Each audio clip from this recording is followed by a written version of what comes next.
Hibanga mel hoila nunahin Tugitin asmarina hoye Ipikise makitay nahin Tugitin na mel hoy kitange Kalantilay kalilay kakamhi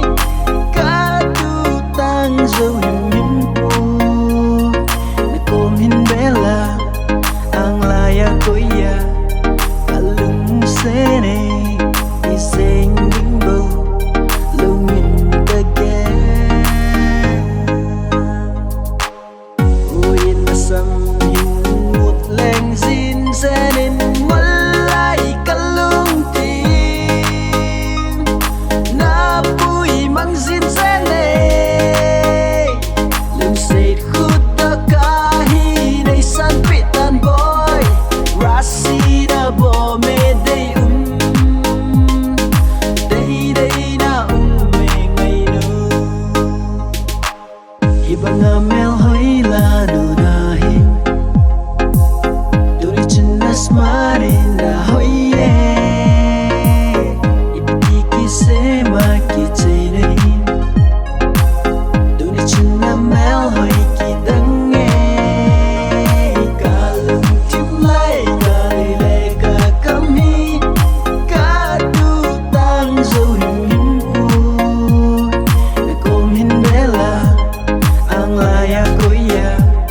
kalung sene iseng nimbo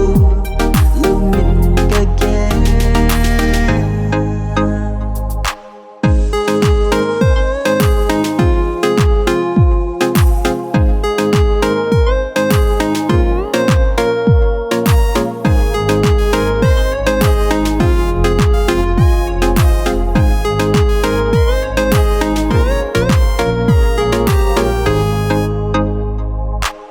Sa tamlaan ng bukan vezing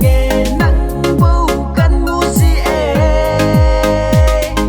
nang bukan hol si trong khát trong mong thấy lâu cần duy si tay mel hoy ca môn na nang bầu na hi ca nuôi na dòng nang na hi Hibanga mel hoy la